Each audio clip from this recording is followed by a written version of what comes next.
Convidamos aos presentes para assistir à mesa redonda, coordenada pelo senhor Luiz Vilar e composta pelos seguintes especialistas: Sua Alteza Imperial e Real, Príncipe Dom Bertrand de Orleans e Bragança, Príncipe Imperial do Brasil.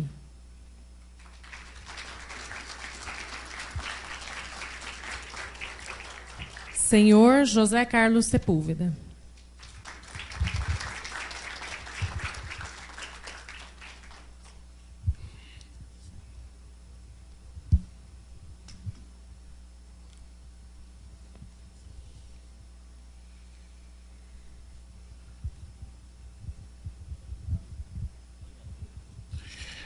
Bom, gente, a gente estava conversando lá na salinha e conversando com o Pietro, a gente resolveu fazer uma coisa mais descontraída, mais geral, passear por diversos temas, e a ideia é mesmo mediar.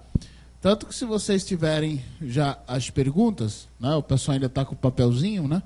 Quem for escrevendo é só trazer. E aí, para iniciar, tá? Eu vou começar pelas perguntas que ficaram pendentes, digamos assim, nas palestras. E aí a gente vai dando uma rodada de discussões em relação a essas perguntas, tá? Então, começando por Sua Alteza, o Dom Bertrand, depois a gente passando a rodada de discussão dos temas. Aí tem uma pergunta aqui que é muito interessante, que diz assim: como, né, de que forma, numa eventual monarquia, tendo em vista a imensidão territorial do país e as diferenças de culturas existentes, como fazer para dar mais autonomia a regiões sobre leis e regras, né, e aí, que hoje são atribuição federal e que por isso mesmo não atendem a todos de forma eficaz, né? O projeto lá do planejamento central, que acaba não respeitando as diferenças, enfim. E o desafio de fazer isso sem perder a unidade, nem o sentimento de que todos somos brasileiros. É uma pergunta aqui que vem do Aloysio Tomazelli Júnior, né? Que é marceneiro, vendedor. E aí, eu acho uma pergunta bem interessante, Dom Bertrand.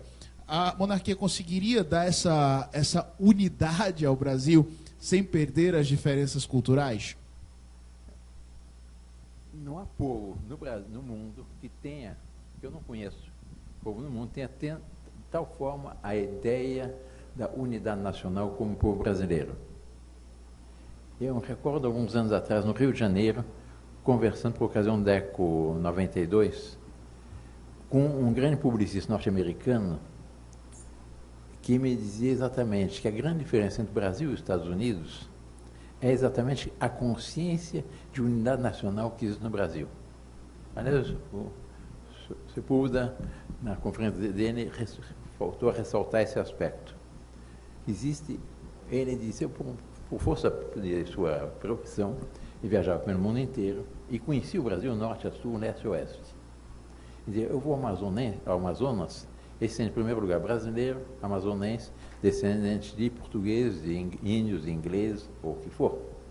Eu vou ao Rio Grande do Sul, ele se sente brasileiro, gaúcho, descendente de italianos, alemães ou açorianos. A mesma coisa no Rio Grande do Norte, ou no nossas Alagoas. São brasileiros, alagoanos, e descendentes de portugueses, índios, etc. Aqui no Mato Grosso, todos se sentem brasileiros, mas ninguém não se sinta brasileiro. Portanto, esse problema não existe. A questão da federação e do planejamento. Houve no Brasil, aliás, o Luiz Vilar fez referência a esse economista muito famoso, Roberto Campos, que era um homem realmente sábio. Ele foi o primeiro ministro do planejamento que houve no Brasil. E ele dizia uma coisa muito interessante. O primeiro ministério que tem que ser extinto é o Ministério do Planejamento. Porque uma nação não se planeja de cima para baixo. O chefe de Estado ele não deve ter a preocupação em estar planejando a nação. Ele deve ter a preocupação em estimular as forças vivas da nação e deixar fazer, garantindo, isso sim, as várias unidades da nação, as famílias, como eu expliquei no princípio de subsidiariedade, aos municípios, aos estados da federação, garantindo a sua autonomia e a sua crescente autonomia.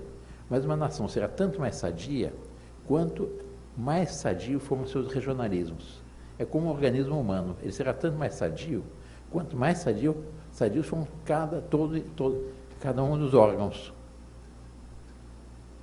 Quando há uma hipertrofia de um órgão, ele acaba prejudicando o conjunto do organismo. Assim também uma nação. Então é preciso respeitar o princípio de subsidiariedade, dar liberdade, estimular as forças vivas da nação. O resto, deixa fazer. Desde que, sempre dentro do princípio, que eu lembrei ontem também, que é liberdade para tudo e para todos, menos o mal e os malfeitores. Eu gostaria de frisar uma coisa. Eu há pouco estava conversando ali com uma pessoa sobre a questão da monarquia e me parece que há um dado fundamental para pensar a monarquia que tem a ver com este problema. O que é, na realidade, a monarquia? É uma família no topo do Estado. Essa é a visão monárquica, é uma família no topo do Estado. E isso vem da onde? Vem da ideia de que a sociedade é constituída de famílias. Todo mundo pertence a uma família. E isso faz com que a dinâmica da monarquia seja exatamente proveniente das famílias que constituem a sociedade. É esse o dinamismo verdadeiro. Enquanto que a República parte da ideia de um chefe de Estado dirigista, que não tem a ver com a sociedade a não ser no voto. Ora, a família que está no topo do Estado, ela é uma espécie de representante histórico daquele conjunto de famílias. E, portanto, o dinamismo da monarquia é exatamente um dinamismo que vem de baixo, que vem da sociedade. A sociedade é que tem que ter as forças vivas, não é a monarquia que vai dirigir. Ela é uma espécie de... é como um regente de orquestra. A família imperial é uma regente de orquestra das famílias da nação, e não uma espécie de ditadora das famílias da nação. É que eu acho que é fundamental entender essa dinâmica do poder monárquico, que não é... porque nós pensamos no poder monárquico um pouco com mentalidade republicana. Tem uma espécie de caudilho em cima, mas não é isso. O regime monárquico é essencialmente familiar, porque é uma família que está no topo do Estado. É essa família que se vai se sucedendo nas gerações e, portanto, o regime monárquico é essencialmente familiar. E ele é familiar porque ele representa o conjunto das famílias brasileiras, então, ou de qualquer país, né? Portanto, ele espera que as famílias que deem o dinamismo à sociedade e que vão, portanto, trazendo uma riqueza à sociedade. E com isso há uma unidade ao mesmo tempo, mas uma diversidade muito grande. Eu dou só um exemplo histórico aqui. No Sacro Império, na Europa, o imperador tinha abaixo de si mais de 800 soberanias. Havia mais de 800 soberanias sob o cetro do imperador. Ou seja, era uma tal vida que era possível que sob o cetro do imperador houvesse mais de 800 soberanos. Eram duques, eram pequenos príncipes, tudo isso tinha uma vida muito grande.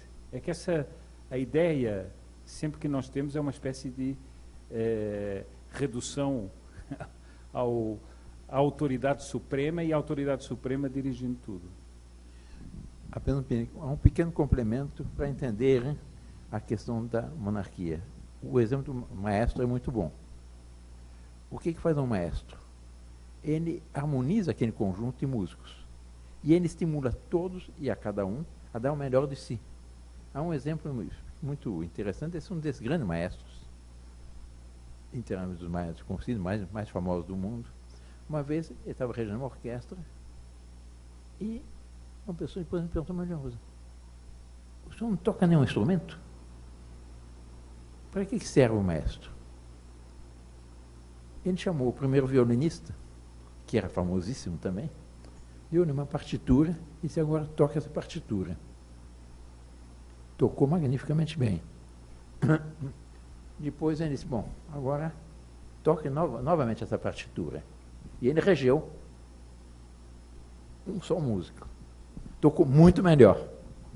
Porque o carisma do maestro é exatamente estimular a que aquele que está sendo regido dê o melhor de si. Como é que um rei, um imperador, no caso do Brasil, governa o seu povo?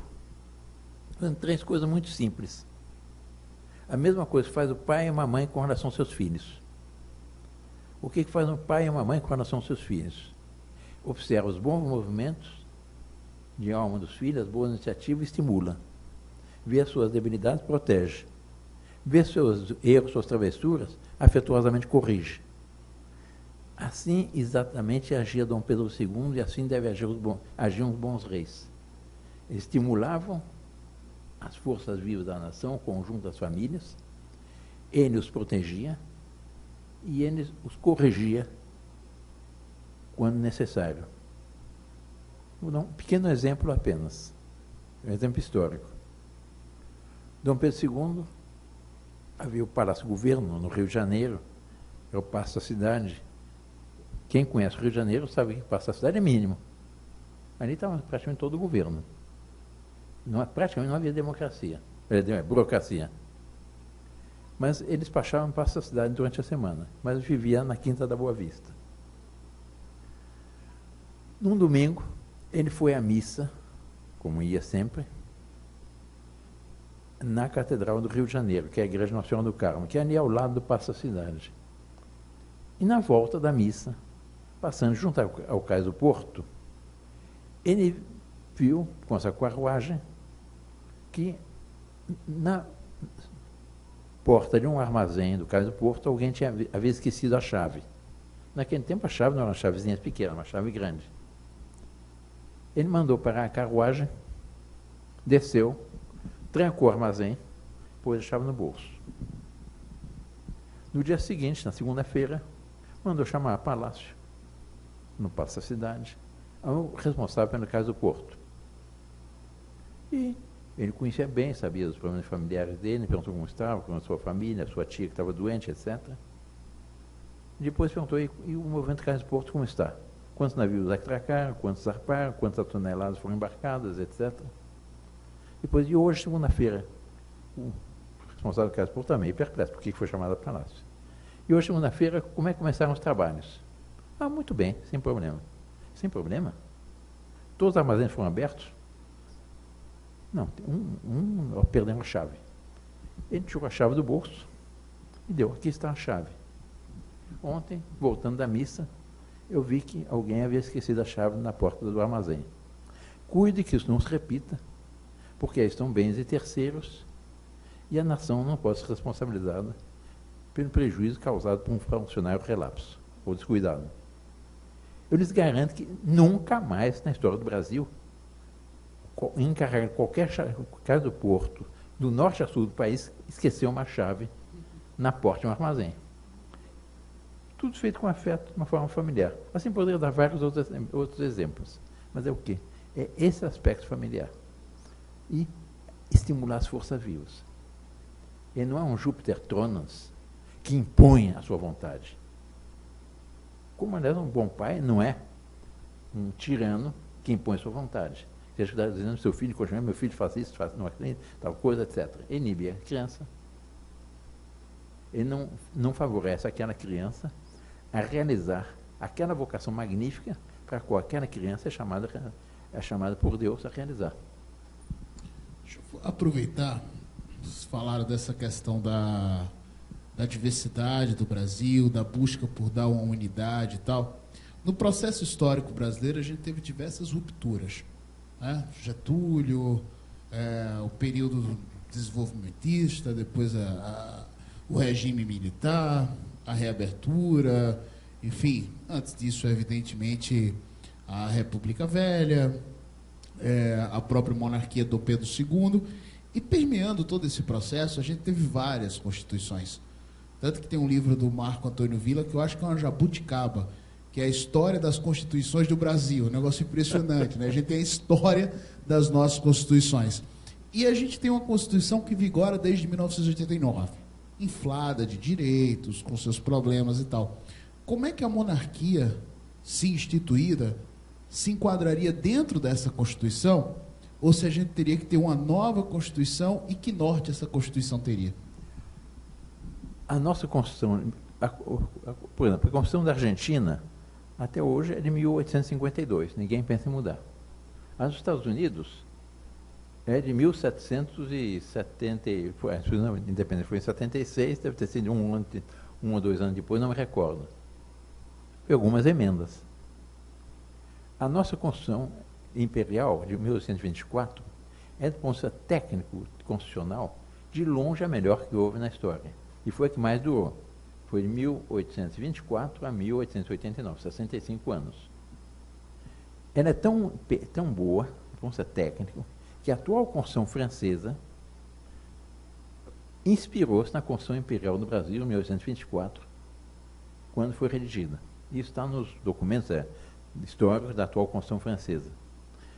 Qual seria a solução no caso de uma restauração? Uma nova Constituinte? Não. Vai dar um borrão como é a atual de 1988, que é a 8ª da República. Se pegar a Constituição de 1824, atualizá-la, porque evidentemente a história não volta atrás, mas quando necessárias atualizações, mas que mantenha-se o que ela sempre foi, uma Constituição simples, precisa e concisa, que tratou as questões essenciais.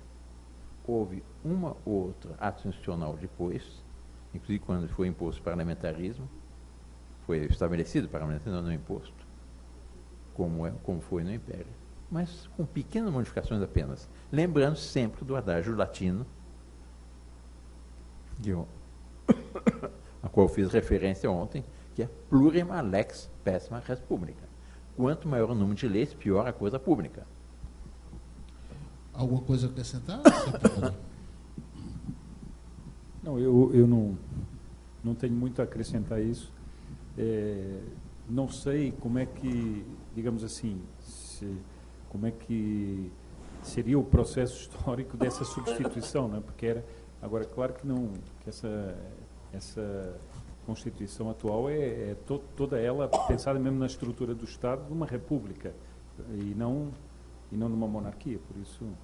Agora, acho que a solução do retorno a uma Constituição de 1824 adaptada aos dias de hoje seria um grande progresso para o Brasil. Né? A nossa Constituição só falta ter lei de trânsito. Né?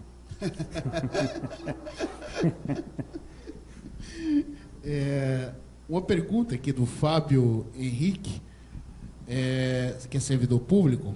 Ele diz o seguinte: a República fracassou, pois é dominada por corruptos, predadores e orgulhosos. Como criar um Brasil mais justo com esses governantes sabotando nossa pátria desde a proclamação da República Traiçoeira? Aí me permita só para fazer um adendo. A gente tem a monarquia, mas a gente vai ter um parlamento, não é? E provavelmente o parlamento já será um desafio ao rei, em função dos... O parlamento já será um desafio ao rei, né? Em função da forma como o nosso parlamento é, já que o nosso establishment burocrático é muito complicado. E aí, essa pergunta do Fábio vem muito a calhar, né? Como é que a gente vai fazer para ter um governo mais justo diante de tanta gente sabotando? A experiência é mestra do futuro. A história é mestra do futuro.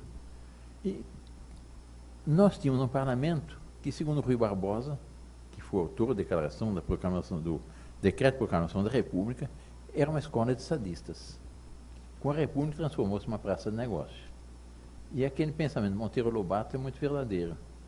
Quer dizer, era o mesmo político que era honesto, os deveres, tinha preocupação com o interesse da pátria, bastou que viesse a República e se corrompeu, porque a República corrompe. Então, num parlamento, nós temos que confiar no povo brasileiro. E o povo brasileiro é bom, o povo brasileiro quer um país honesto, e com o sistema, como era no Império, que era um regime com voto distrital, em que havia uma representatividade verdadeira, porque se eu perguntar aqui para a maioria das pessoas aqui presentes, que são pessoas cultas, se perguntar assim de sopetão, para quem votou nas últimas eleições, para vereador, deputado estadual, deputado federal e senador, eu acho que mais da metade aqui não se lembra. Talvez se lembre para quem votou para senador, ou para quem algum deputado, etc., mas no conjunto, a maioria. No povo, 90% do povo não sabe quem votou, porque não tem a menor consciência de quem sejam os seus representantes. Ao passo, no sistema de voto distrital tem essa vantagem, são circunscrições eleitorais pequenas, onde o candidato tem que gastar muito menos, e vai se gastar o quê? A sola do seu sapato para ir de casa em casa, conversar com seus eleitores, ouvir as aspirações dos eleitores, e não muito mais que isso. E algumas leis também para coibir os abusos que tem havido. Então, nós tivemos uma experiência da corrupção eleitoral. Seria preciso estudar como acabar com essa corrupção e como acabar com essas eleições, que sejam muito mais, a pessoa é muito mais eleita pelo dinheiro que gasta do que pelo seu valor pessoal. Para ter ideia o custo de uma eleição, alguns anos atrás, o presidente da Federação do Comércio de São Paulo me disse: quero que eu lance minha candidatura como deputado federal. Eu estive conversando com marqueteiros. Eles me disseram que, tendo toda a estrutura de todas as associações comerciais de São Paulo a meus serviços, para me eleger, eu deveria gastar mais 7 milhões de dólares. Eu não tenho esse dinheiro, não quero me corromper. É preciso haver um sistema pelo qual as pessoas não sejam eleitas pelo dinheiro, mas sim pelo seu valor pessoal. Eu gostaria de acrescentar complementar o que Dom Bertin chamou a atenção aqui de um ponto importante, que seria a modificação do sistema eleitoral. Eu faria duas observações também. Primeiro, o seguinte: existe um princípio que é, se nós tivéssemos uma mudança para uma monarquia, seria um dinamismo e uma dinâmica nova no mundo político. Nós teríamos um monarca, não teríamos um presidente da República, e isso é como uma, digamos assim, é como uma... é como agitar as águas, elas vão se adaptar à nova situação. Bom, isso faria com que muita gente que hoje não entra na política pelo dinamismo corrupto da política, entrasse na política. Ou seja, nós teríamos novos valores, nós teríamos pessoas honestas, intelectuais, teríamos grandes valores nacionais entrando na política. A política não seria dos profissionais da política, mas seria de políticos profissionais, ou seja, não que são profissionais da política, mas que são, ou são médicos, ou são engenheiros, ou são advogados, ou são... Isso é... Bom. Mas existe um outro problema, que é o seguinte: o sistema republicano presidencialista em si corrompe todo o sistema. Por quê? Porque tudo depende do presidente da República. Tudo. Se um vereador, no fundo, quiser um favor na sua cidade, pelo mecanismo todo, ele vai parar no presidente da República. E o presidente da República acaba sendo, e o partido do presidente da República acabam sendo o alvo ou o centro de toda a máquina política. Toda. Então, todo mundo quer agradar aquela pessoa. No momento em que o chefe de Estado não é mais de nenhum partido, como o monarca, e, portanto, não tem mais esse poder de corromper a política, essa máquina se desfaz por si. E isso vai gerar uma nova dinâmica política, essencialmente. Então, eu concordo. É verdade que com esses políticos que estão aí, não dá. Mas isso tenderia a ser renovado imediatamente. Vou só dar um exemplo agora. Por exemplo, esse Congresso que está tentando se auto-amnistiar. Numa monarquia com poder moderador já estava desfeito esse Congresso. E todo mundo estava entregue, não tinha mais foro privilegiado, já estava entregue à justiça. Ou seja, não adiantava querer se auto-anistiar. Portanto, a entrada da monarquia teria necessariamente um efeito de renovar a política. Isso é uma visão que eu tenho das coisas. E atrair as pessoas, as forças vivas e autênticas de uma nação, e não os oportunistas. Pegando esse gancho, né, dessa discussão que envolve, evidentemente, a própria estrutura dos poderes e como eles vão se correlacionar, um dos problemas graves que a gente tem com o nosso executivo é que, ao longo dos anos, ele só faz aumentar os gastos públicos, aumentar a máquina e não caber dentro do orçamento. A pergunta que eu faço é: a monarquia, ela oferece limites para se ter uma estabilidade dessa estrutura? Ou seja, é garantida a promessa de que essa estrutura não vai se alongar durante o período, tornando também um fardo para o contribuinte? Luiz, há uma expressão aqui no Brasil que todos conhecem, o trem da alegria. A cada 4 anos muda tudo. E a cada 4 anos é um trem da alegria. Com isso, o peso do Estado, o Estado hoje é um paquiderme. E com os números de funcionários absolutamente desproporcional. Eu tenho um exemplo, eu não sei os dados desse ano, recentes, mas alguns anos atrás. A Editora Abril, que era o maior grupo editorial do Brasil, tinha para todo o setor, para todos os setores, coisa de comercial, editorial, propaganda, está lá, 1.800 funcionários.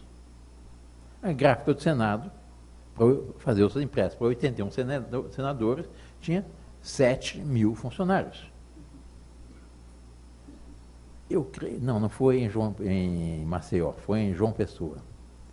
O vice-prefeito João Pessoa, uma vez que eu estive lá, me disse: eu tenho 159 funcionários no meu gabinete.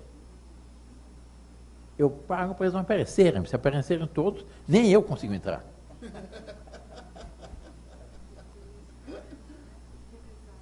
Coisas da República, não adianta. É o regime que corrompe.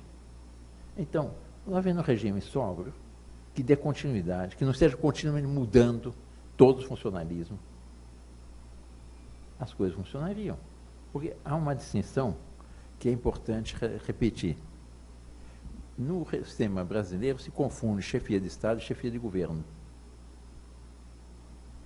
E o conjunto da máquina do Estado, dos funcionalismos, não pode estar mudando a cada 4 anos. Na Inglaterra, quando é uma eleição, mudam o primeiro escalão, o primeiro-ministro, o ministério, que em geral são escolhidos os deputados, portanto não aumenta a carga, e um outro secretário, mas no máximo 50 pessoas. Aqui no Brasil, o executivo tinha 113 mil funcionários, como se chama, comissionados. 113 mil pessoas da confiança do presidente da República. Ninguém tem 113 mil pessoas da sua confiança. Impossível. São 133 mil pessoas no cabine de empregos.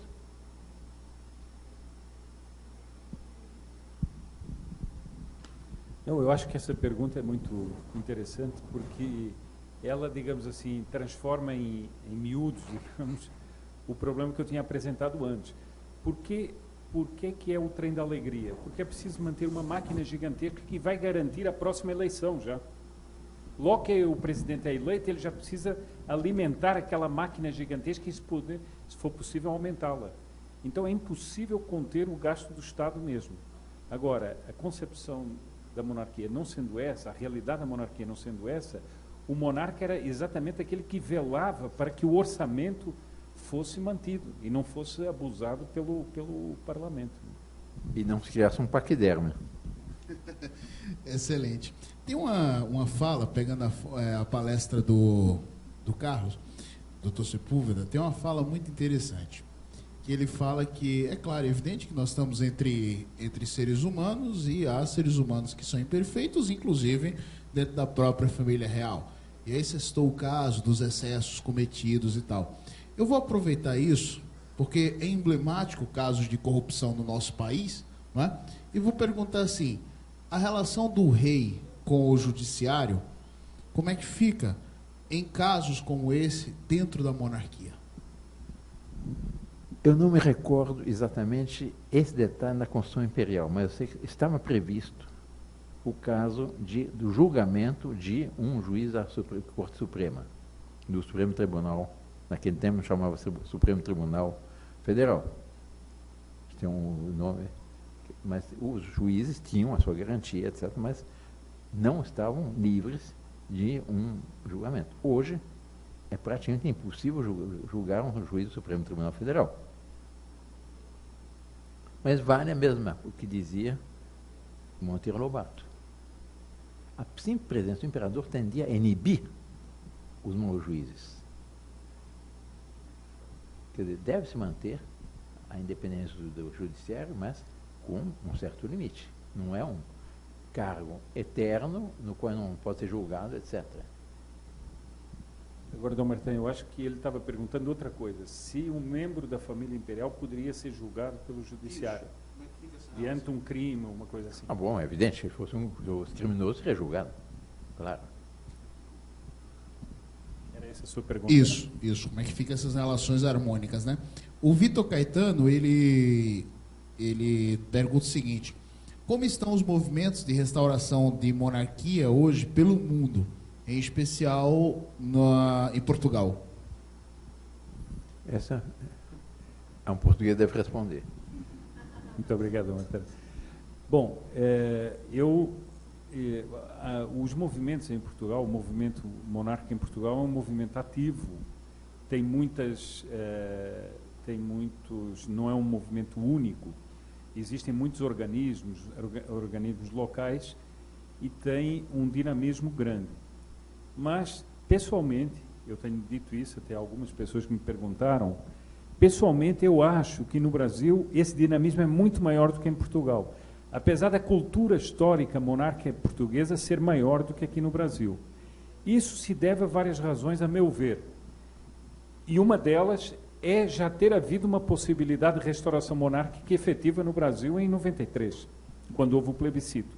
Não vou agora falar aqui do plebiscito, mas essa ideia de que já houve uma possibilidade concreta de restauração nos nossos dias faz com que haja um dinamismo muito maior.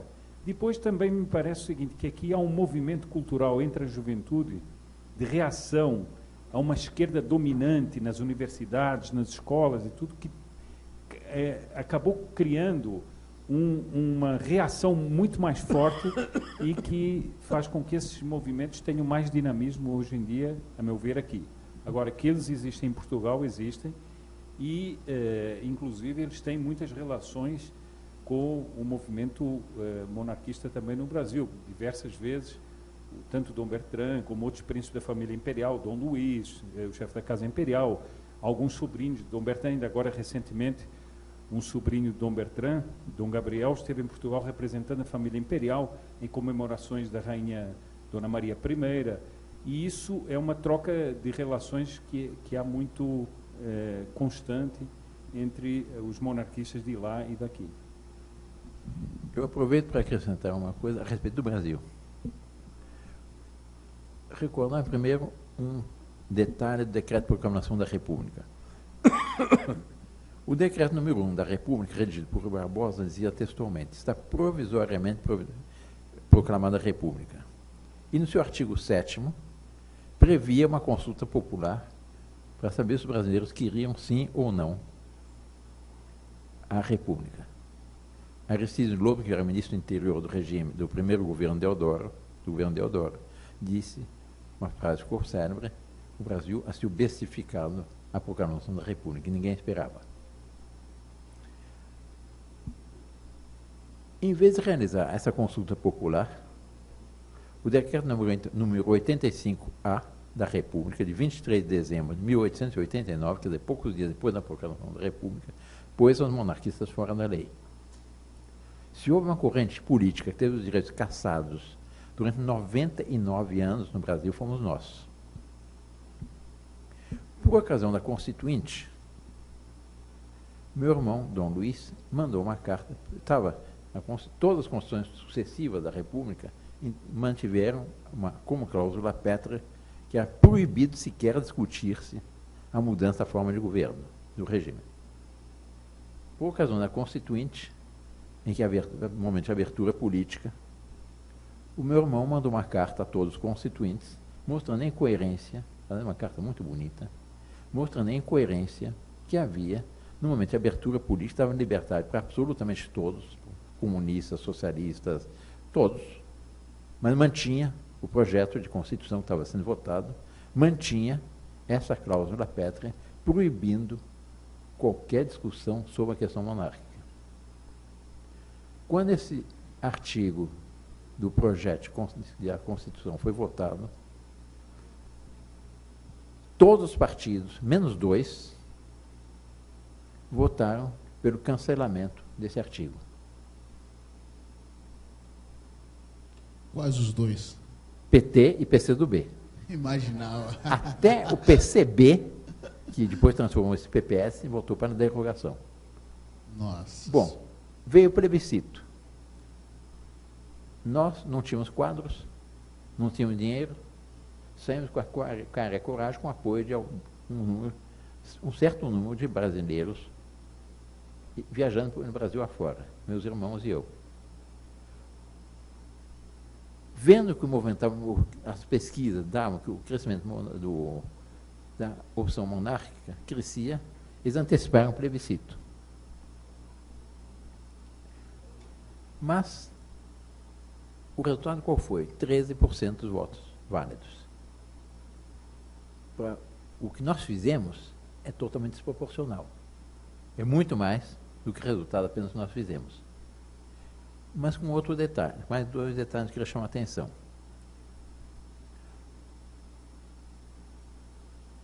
O primeiro é que, em todos os debates em que os monarquistas se enfrentaram em pé de igualdade aos republicanos, fazia-se um plebiscito simulado no fim, vencia a monarquia.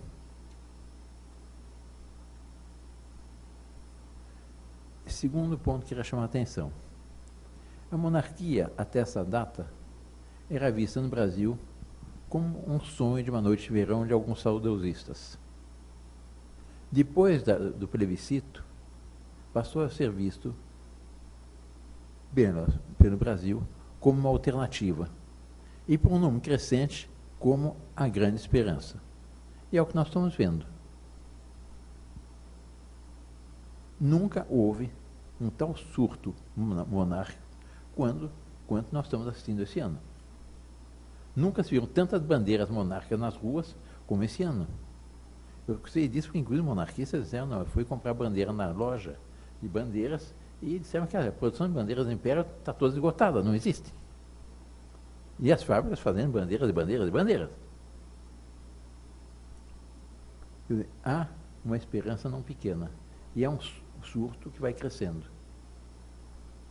Dentro desse quadro, Dom Bertrand, a gente poderia estimar que essa realidade vai ser posta ainda para a nossa ou para a minha geração?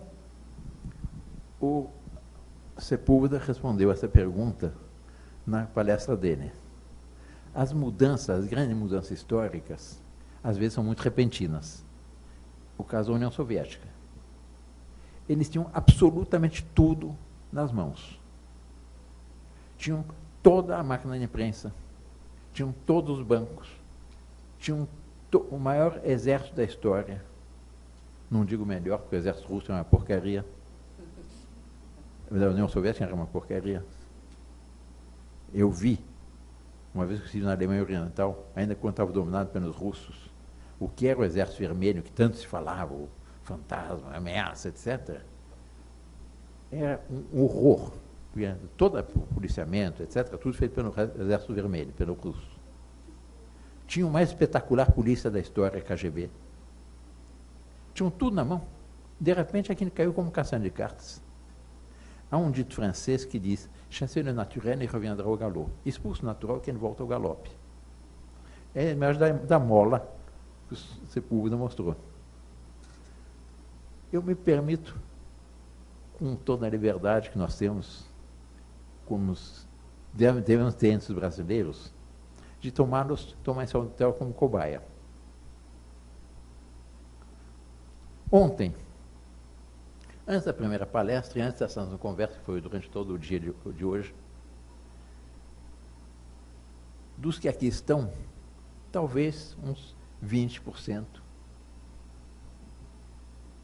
já tinham suas convicções monárquicas firmes. Eu acho que agora, de 20%, deve ter subido pelo menos para 80% ou 90%. Não sei se estou muito otimista ou não. Quer dizer, é uma questão de esclarecimento, é uma questão de tempo. E, sobretudo, há um aspecto que nós devemos levar em consideração, que me pareceu um aspecto foi a cereja sobre o chantilly da conferência do Sepúlveda, quando ele falou do dedo de Deus na história. Ontem eu lembrei a imagem do filho pródigo do Evangelho, da parábola do Evangelho. Pediu sua parte da fortuna, em certo momento, depois esbanjou a fortuna, estava reduzido a comer, a cuidar dos porcos, de alimentar-se com os alimentos dos porcos. Ele resolveu voltar para a casa paterna. Mas é uma decisão difícil que a gente tinha que se humilhar. Não houve uma graça de Deus que o tocasse naquele momento? Não houve um chamado de Deus? E em Deus, não, meu filho, sussurrou ao ouvido, meu filho, volta para a casa paterna, você certamente será bem recebido. O 13 de março, agora em São Paulo. Eu, uns dias atrás, jantei com uma senhora de boa sociedade de São Paulo. E ela me fez essa pergunta exatamente: como é que se explica que, de repente, 1.480.000 paulistas saíram às ruas de São Paulo, de uma forma ordenada, não houve uma briga, uma sujeira, uma discussão, nada. Como é que se explica isso? Eu sabia que era católica. Ela me perguntou: me explique isso, eu não entendo. Eu lhe perguntei: fulana, chamada Isabela, você acredita em vida no Espírito Santo? Ela me disse: está bem, está respondido. Quer dizer, nós vemos que no Brasil, nessa atual crise, existe uma reação popular, mas existe por trás dessa reação uma graça especial, que certamente é obtido pela intercessão da Santíssima Virgem, do Divino Espírito Santo, soprando no ouvido dos brasileiros. Cristão? Eu até lhe dou os parabéns porque você, durante as suas exposições no dia de hoje, você teve a coragem que muitos conservadores não têm de mostrar a centralidade do pensamento e das convicções e das crenças católicas nessa construção dos valores conservadores. E isso é o que muita gente vai também pensando. E eu me pergunto, exatamente uma coisa que eu me perguntava, é o seguinte: eu estava na Paulista, mas vi relatos de outras partes do Brasil. Como é que milhões de pessoas saem às ruas com gestos de amabilidade, de gentileza, etc., que às vezes a gente não vê no dia a dia? E era o mesmo Brasil em toda parte. Era em toda parte. Em São Paulo, em Maceió, em Fortaleza, em Porto Alegre, era o mesmo Brasil. Houve um amigo meu do Rio que disse: Sepúlveda, as pessoas de bem saíram à rua. E eu achei aquela expressão muito interessante: as pessoas de bem saíram à rua. Era esse o sentimento que nós tínhamos. Mas essas pessoas de bem parece que eram tocadas por um influxo que nós que temos fé não podemos excluir, que tem um influxo do Divino Espírito Santo. Acho eu. Me avisaram que a gente já está com 10 minutos, né? Então vamos puxar a última pergunta aqui para a gente já encaminhar para o encerramento. E a pergunta é a seguinte, é do Raul. Ele diz assim, em uma eventual monarquia, seria adotado o atual sistema de moeda fiduciária, né? Ou a economia voltaria para o padrão ouro? Moeda? Para o... A questão do judiciário ou do monetário? a moeda fiduciária. O judiciário? Fiduciária. A fiduciária. Sim. A questão do padrão ouro, com o crescimento da economia moderna, eu, francamente, não saberia responder essa pergunta. É uma pergunta essencialmente técnica que deveria ser respondida pelos economistas. É claro que haveria uma estabilidade muito maior, porque o grande problema da inflação e do que nós temos é que a despesa é sempre maior do que a receita. Enquanto não se equilibrar isso, vai haver inflação. Agora, se nós reduzirmos o Estado ao seu tamanho verdadeiro, que seja verdadeiramente indispensável, houvesse uma privatização geral de tudo, quer dizer, o Estado só deveria fazer aquilo que só ele pode fazer, que eu repito o que eu disse ontem, a justiça, a diplomacia, segurança interna, segurança externa, e o resto apenas subsidiariamente. A máquina estatal deveria ser diminuída, mas radicalmente. Eu acho que poderia diminuir de 80%, pelo menos. As câmaras municipais, os vereadores, antigamente, até 1960 e pouco, não ganhavam nada. Nenhum vereador ganhava um tostão. E, de fato, não há razão para pagar, para participar de 2 sessões ou 3 sessões por semana num conselho municipal, não há razão nenhuma para ganhar dinheiro, para ser um cabide de empregos. Os deputados, o sistema alemão, deputado na Alemanha ganha, no período, uma ajuda de custo no período legislativo. Aqui ele não é um político profissional, ele é um profissional político. Ele tem que ter o seu meio de vida, para não depender exatamente de propinas, vantagens, etc. Quer dizer, isso poderia ser reduzido a 80% ou mais. Reduzido em 80%. E aí, certamente, haveria uma estabilidade da moeda, como houve no Império. Sepúlveda? Eu também, tecnicamente, não me abalança a responder essa pergunta, mas eu aqui aproveitaria o gancho dessa pergunta para uma outra coisa, para dizer uma outra coisa. Se houvesse uma restauração monárquica, exatamente uma das coisas que aconteceria é que o monarca tenderia a chamar da sociedade grandes cabeças, primeiro não só esses especialistas de esquerda, que é os únicos que são chamados para as coisas hoje em dia, mas pegar grandes acadêmicos, grandes estudiosos de vários campos, para eles proporem soluções para o país. Não apenas de políticos, mas de pessoas que, por exemplo, no campo econômico, tivessem propostas que fossem seriamente discutidas, porque nós vivemos numa democracia, mas não há debate nenhum sobre nada. Não há debate sobre nada. Bom, então eu acho que isso seria uma coisa que aconteceria. E aí se poderia ver, se haveria, por exemplo, uma proposta para voltar, não sei, eu não entendo nada de economia, meu campo não é economia, não sei se a volta ao padrão ouro era uma coisa possível ou não era, mas de repente para alguns seria uma proposta para o país. Eu me permitiria dar um último esclarecimento sobre a monarquia, sobre a sabedoria do regime imperial. Havia, como eu lembrei ontem, o poder executivo, o poder exercido através de um primeiro-ministro, que era o presidente do Conselho de Ministros, havia o poder judiciário, com a sua tríplice garantia, que é a sua vitaliciedade, irremovibilidade e irredutibilidade dos seus vencimentos, para ele não ser submetido a chantagens econômicas ou não ser pressionado. Havia o poder legislativo bicameral, que era eleito, o sistema de voto distrital.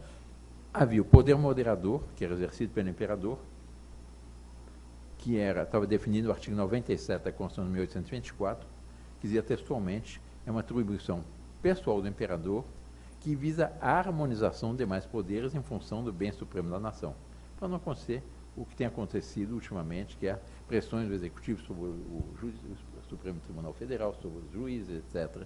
Havia uma independência autêntica garantida pelo imperador. Mas havia, e aí eu chego nesse ponto, um Conselho de Estado. Até hoje se fala no Conselho Broter, Conselho Saraiva, Conselho Crispiniano, tantos outros grandes conselheiros. O que é um Conselho do Estado? O Conselho de Estado é exatamente isso. Um conselho de sábios, de pessoas exponenciais nos vários setores da atividade nacional, que deviam assessorar o imperador. É um número reduzido, não é como o conselhão que há no Brasil agora, são quase 100, creio que são mais 100 pessoas, em que o presidente da República faz um pequeno discursinho, alguém faz um discursinho e acabou. Não é um conselho pequeno, mas de sábios, de umas 15 pessoas, 20 pessoas no máximo, que aconselhassem o imperador e que eram chamados outros especialistas em certas circunstâncias. E vejam a sabedoria do regime. Em certas questões fundamentais, o imperador era obrigado, por lei, a ouvir o Conselho de Estado. Ele depois devia decidir. Podia decidir até contra a opinião de todos os conselheiros. Ele era livre. Mas tinha que assumir a sua responsabilidade histórica. Mas era obrigado a ouvir. Era algo muito equilibrado. Assim foi o regime que nos garantiu o nosso passado glorioso, que durou até 1889. Bom, gente, em função do tempo, né, o pessoal já me falou ali, papo, para mim, primeiro que é uma grande honra, né, ter podido participar junto com vocês, mas algumas perguntas minhas, entrevistar Sua Alteza Dom Bertrand Sepúlveda também, e botar isso no meu currículo de jornalista, porque vai que a monarquia acontece, eu posso dizer que eu já entrevistei o rei, né? E isso entra no meu currículo como uma grande honra. Aí tem que entrevistar meu irmão. Não, eu digo entra para mim com uma grande honra. Mas fico muito grato à participação, ao aprendizado, e passo agora a palavra para o cerimonial.